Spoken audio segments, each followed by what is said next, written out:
We are going to be looking at some creepy videos, strange and odd news stories, and as always, let's go and get right into today's video. Make no mistake about it, we definitely have quite a few things to talk about today. For example, some very mysterious sounds are being heard, and over in Canada, they are eating clones, but some other countries have been doing it for quite some time now. But before we go ahead and get into any of that, I do want to talk about this.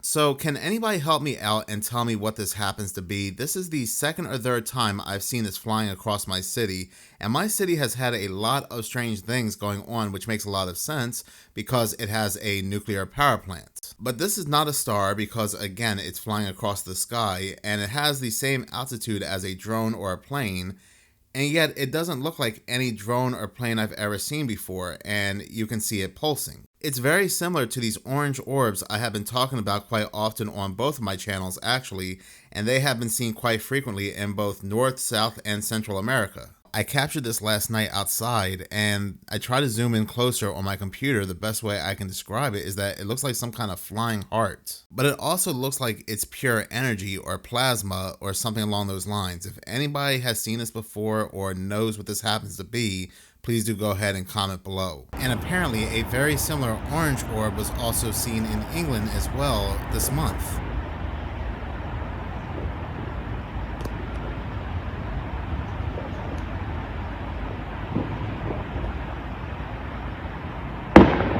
This next video comes from the Paranormal Check. These people captured a strange sound that was heard near the Denver airport, but what's odd is that this sounds similar to another sound that was captured at another airport. While everybody's looking up, don't forget to look down, specifically below us. This comes from a group of friends who were walking down the street in Denver, Colorado, when they heard what sounds like these growls and snarls coming from the gutter, like literally from inside of it. They have no idea what it is. But for those who are into the conspiracy or the paranormal, they know that there's this huge conspiracy regarding the Denver airport, and that is a secret base that was built underneath it. Now, whether it's true or not, there are some weird things coming out of Denver that are typically caught in the skies or sometimes around them. This is another one. Take a look at this video, comment below, tell me what you think. Yeah, video that. Yeah, what's in there? Video that. Yeah, what's in there? And some are saying it's a pig, a wall board. It's very possible, but this sound was also captured in the Cleveland airport and it sounds very similar. Or is the airport... Am I that tired, or is the airport really making this weird noise? Slide.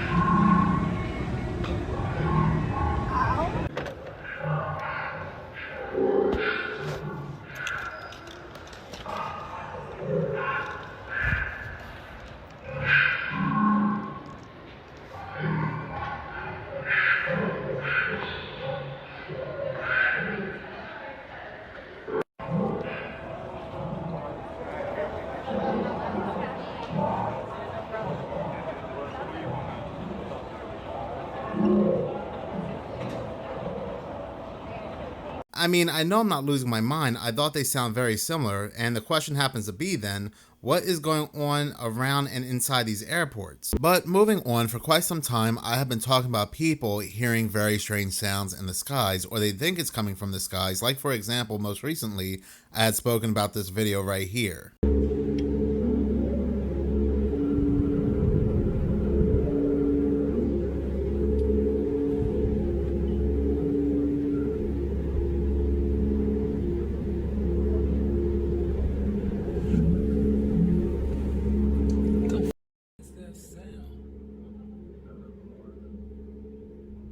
And I have stood firm in my belief that a lot of these sounds that people are hearing, they're not actually coming from the skies, but the ground below. And this news story right here might just prove that. And this was published on November 18th from the Daily Press. This news article is titled, "Mysterious Loud Booms Rattle Nerves, Shakes Homes Across the High Desert." So these unidentified booms actually happened earlier this year in this location, and apparently they have returned. And it goes on to say that residents in the area of, I believe it's pronounced Phelan, Felon, Oak Hills, Baldy Mesa, and Adelanto told the Daily Press that on Sunday, loud booms shook properties, scared horses, and made dogs howl. This woman, Susan Moore, who has been a resident of High Desert for over 60 years, said she's familiar with the sounds of fireworks, thunder, gunshots, and sonic booms. She said that these loud booms weren't any of those. It felt like sound waves penetrating the air and ground. This individual, Miguel Sanchez, said that these loud booms went off every couple hours, and it sounded like explosions from the underground and other times from the sky. That's where I definitely believe these mysterious booms and sounds with no identifiable source are coming from the ground below, and they must be really putting in that work, building new tunnels, expanding existing tunnels, building all types of structures down below, because people are hearing these mysterious sounds in high frequency. It's very eerie, I think, and it's happening almost everywhere, and the same response is given from officials and investigators. We don't know where it came from. The article goes on to say that some speculate the boom sounds came from rocket testing at Edward Air Force Base, located over 50 miles northwest of Phelan. The United States Geological Survey reported no significant seismic activity in the area over the weekend. Messages left with the San Bernardino County Sheriff's Department about the sounds were not returned. The Air Force Base has not given a response yet, but when it happened earlier this year, they said it wasn't them. But moving on, we are hearing a lot about cloning in the news, cloning animals. Like for example, just recently it came out that Tom Brady cloned his dog that passed away. And a lot of people are saying, well, I would go ahead and do that too because I love my pets. But we're getting to a point, it seems like, that people just cannot accept death. I get it, we extend our lives through medicines and healthcare, but when people pass away, as humans, we're supposed to grieve and accept death. There was also another recent news story that came out around the same time that Suzanne Summers was also cloned through AI, and her husband, Alan Hamill, came out and said, "We have been talking about cloning people through AI since the 80s. Now we have technologies coming out where you can capture a person's likeness and you can put their form into AI, their voice and everything, and you can always have them with you to talk to." Someone had tagged me in this video a couple days ago. There was a woman, her name was Amber Check, 20 years old, a welder. Her co-worker ended her by means of a sledgehammer. Somebody had turned her into an AI, and her AI self is speaking on her behalf. It's so eerie. My name is Amber, and I was only 20 years old. I lived in Minnesota, and I loved my job working as a welder. I was happy and had my whole life ahead of me. But on November 11, 2025, everything ended while I was just doing my job. A 40-year-old coworker, a man I barely knew, attacked me with a heavy tool while I was working. He later told the police that he did it simply because he didn't like me. I lost my life for no reason at all, leaving my family heartbroken because I went to work one morning and never came home. It is very horrible what happened to this woman, Amber, but the video is just so creepy. We also saw something like this used in a courtroom where the AI took the likeness of this man and it spoke on his behalf about this road rage incident that cost him his life. But now when it comes to cloning, we are now hearing about cloning in food. Over in Canada, they are cloning certain animals and they will be selling it as food. And the problem happens to be they're not telling anybody which one is the clone meat and which one is the non-clone meat. Meat from cloned animals will soon be hitting grocery store shelves, and new Health Canada regulations will not require meat producers to label whether the beef or pork is coming from a cloned animal. We have heard of cloned situations in the past, but now they're hitting the grocery store shelves. So what can you tell us? Well, I think a lot of people are concerned. About 2 weeks ago, we were hearing from different industry leaders that Health Canada was going to move ahead, considering the offsprings of cloned animals, not the cloned animals per se, to be sold without any labels, without any risk assessment whatsoever. And also, Health Canada doesn't intend to send out a press release to let Canadians know.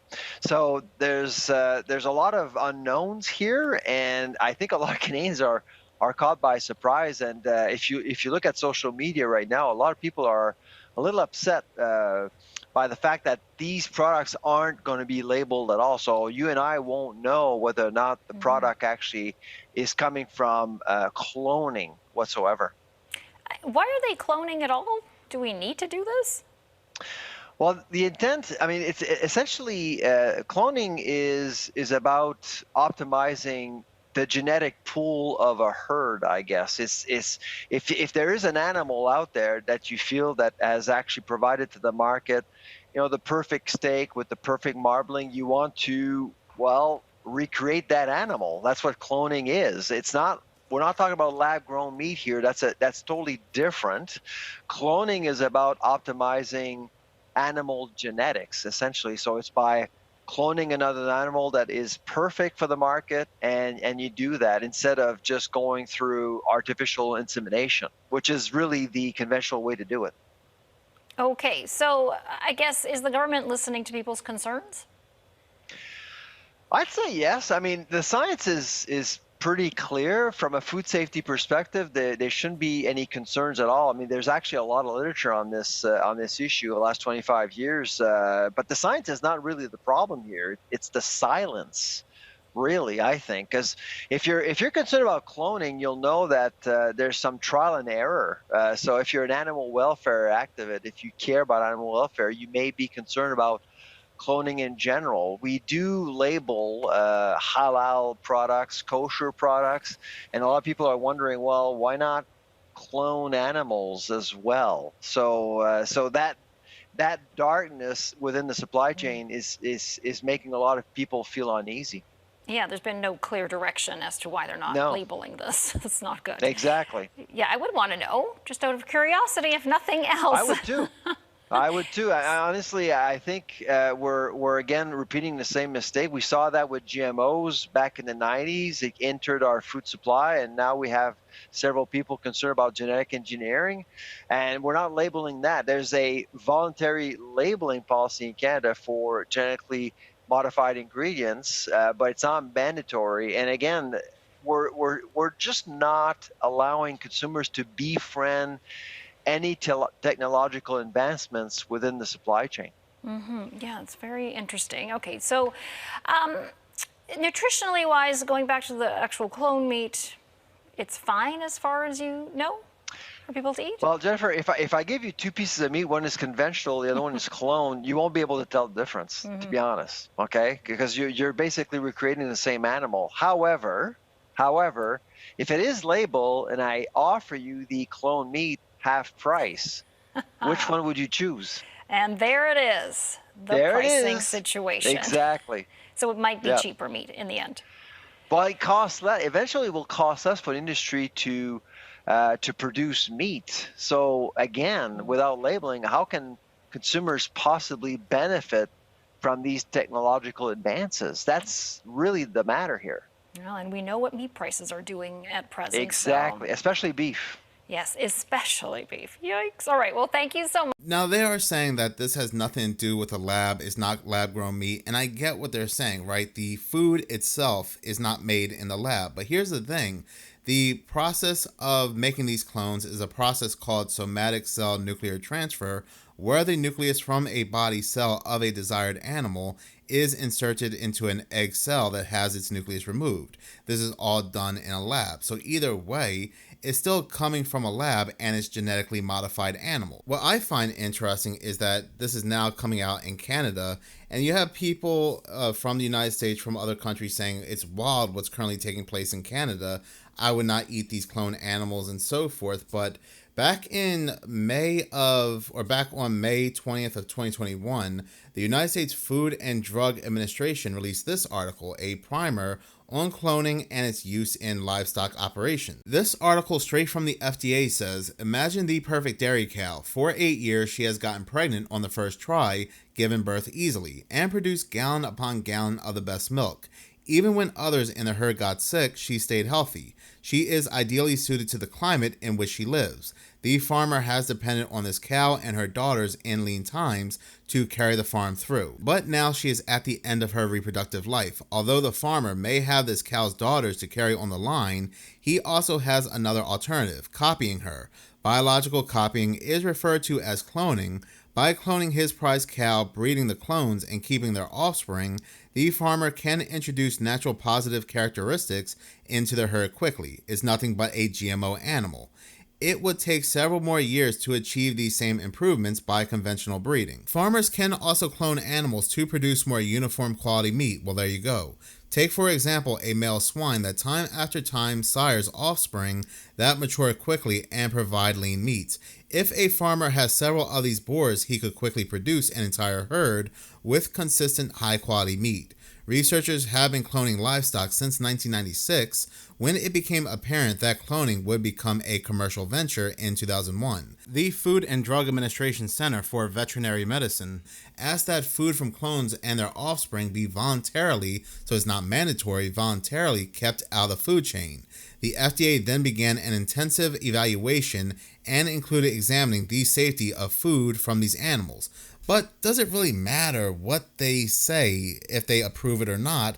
Because remember, they approve something else that people stuck inside their bodies. Remember that? The livestock that have been successfully cloned are cattle, swine, sheep, and goats. Scientists have also cloned mice, rats, rabbits, cats, mules, horses, and one dog. Chickens and other poultry have not been cloned. But there's something else going on with chickens altogether. Eating chicken, a chicken breast, and so forth, it's very stringy. It's it's weird looking. It's not the same like it used to be. The article goes on to say that food from cattle, swine, and goat clones is as safe to eat as any other cattle, swine, or goat. And again, I would take that with a grain of salt. But it's important to remember that the primary purpose of clones is for breeding, not eating. Dairy, beef, or pork chops make up only a tiny fraction of the total number of food-producing animals in the United States. Instead, their offspring would be the animals actually producing the meat or milk for the food supply. And even if that's true, even if that's the case, their offspring is still coming from a genetically modified animal.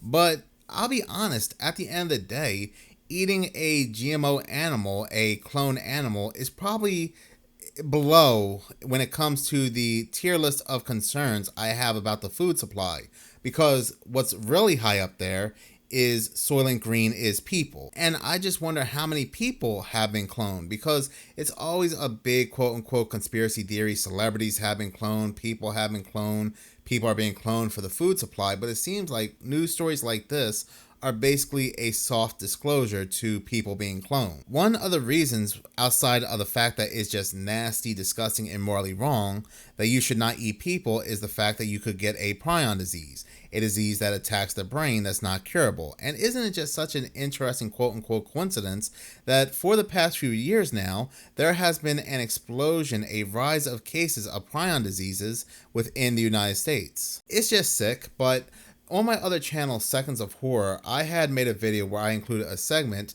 that back in 2017, there were all these news articles coming out, media and so forth, that were trying to normalize eating human meat.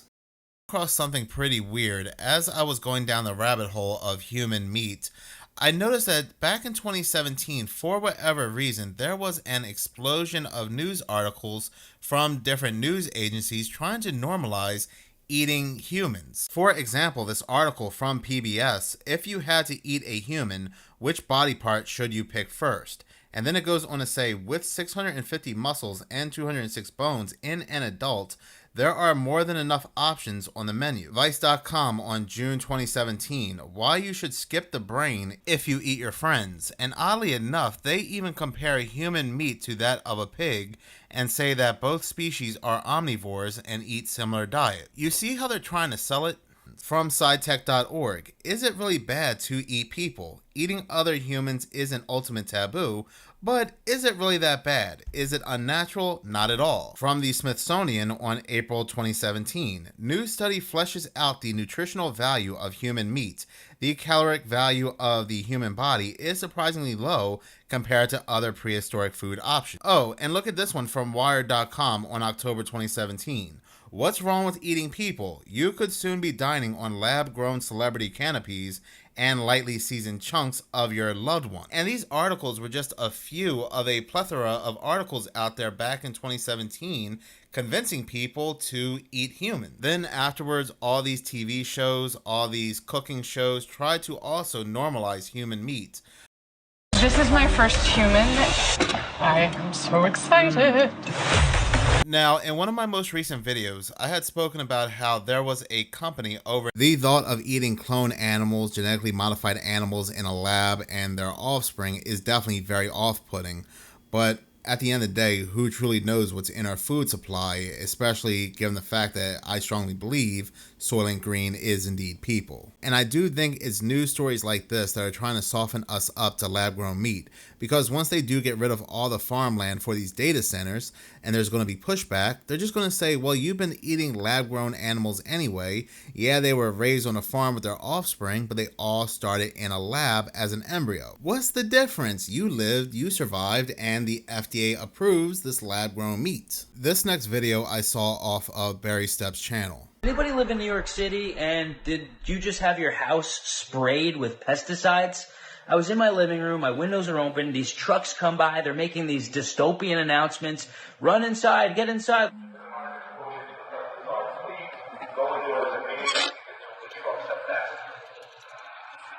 The city is applying pesticides to reduce the threat of the West Nile virus. What the? Exposure to the pesticide, please. Go indoors immediately until the trucks have passed. The city is applying pesticides to reduce the threat of the West Nile virus. This is the creepiest. Exposure to the pesticide, please. Go indoors. Look at this. What the f***? It's going right on my window.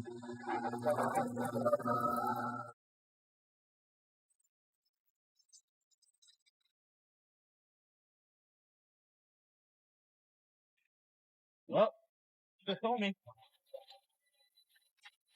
So in November, they're spraying pesticides for West Nile mosquitoes, and I just wonder which gated individual just happened to release those mosquitoes. But as Barry Stepp said, this has been going on for years now in New York, and every time it happens, people complain of respiratory issues, all type of issues, and still they continue to do this because those that are doing it say that there's no link between what these people are experiencing and what they're spraying. Like we hear time and time again, it's the same old song and dance. They release the problem, they give us the fix, and the fix causes another problem, and when that problem happens, they say they have no involvement to that problem whatsoever. So apparently the digital ID has rolled around in Illinois, but take a look at this news clip, and it is just pure propaganda.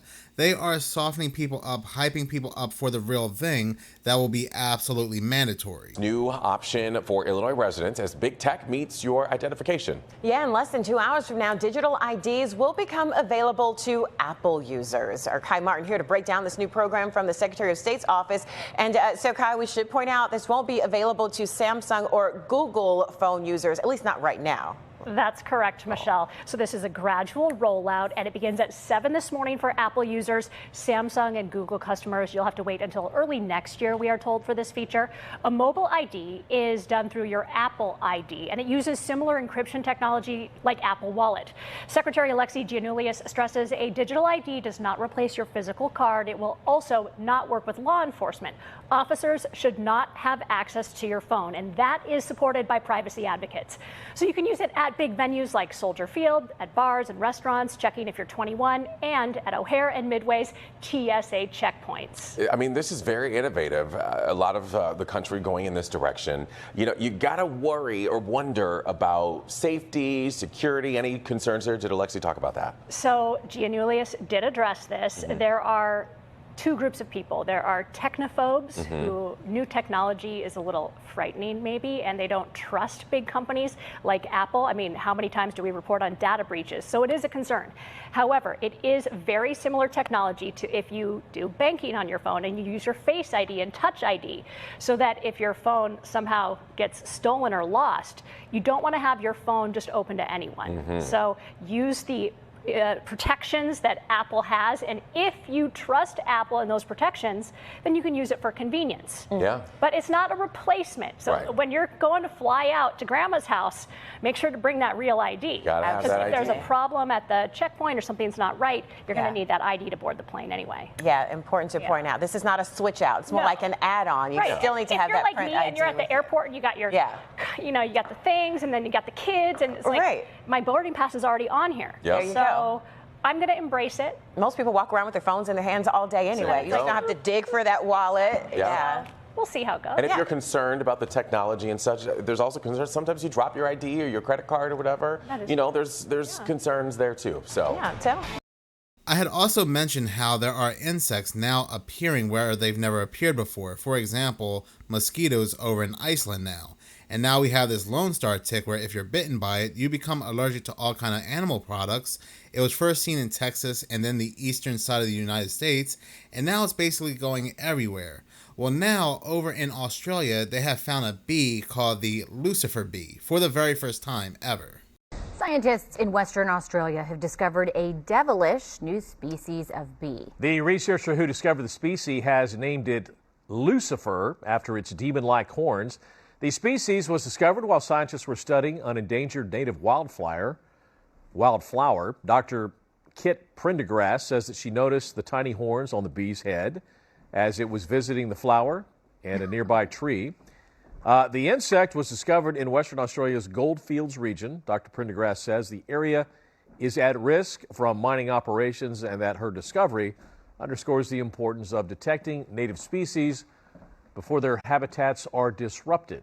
Now, I do know new species of animals are being found every day, but so are GMO animals being released on the public, especially GMO insects. So I wouldn't doubt one bit that this Lucifer bee, given the very ominous name, was also created in the lab, and who knows what it carries. Apparently, if you're stung by it, it's no different than a normal bee, but again, at the end of the day, who really knows? So apparently more and more people are coming out and saying what we have been saying for quite some time now, that the sun is no longer the same. For example, Gary and Grant Cardone, they're entrepreneurs. Grant Cardone, he made a post on X saying, WTF, I have been alive for a long time, lived all over the world, and never seen anything like this. The sun looks like a bright, intense LED light bulb.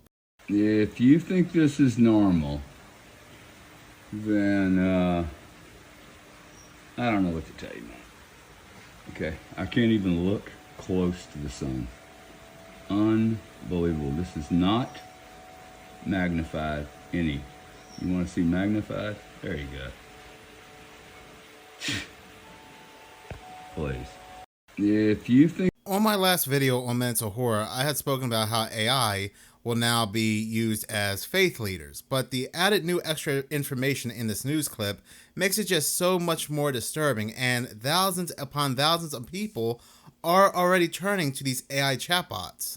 And we're back at 8:10 with the growing number of people turning to artificial intelligence for spiritual guidance. Axios is calling it a new digital awakening, with more worshipers using AI-powered chatbots to connect with their faith. NBC's Ann Thompson here with more. I read this yesterday. This is a really fascinating story on a number of different levels. It is, because you're dealing with the divine and you're dealing with technology, and who thought that the two would connect? But file this under "it was bound to happen."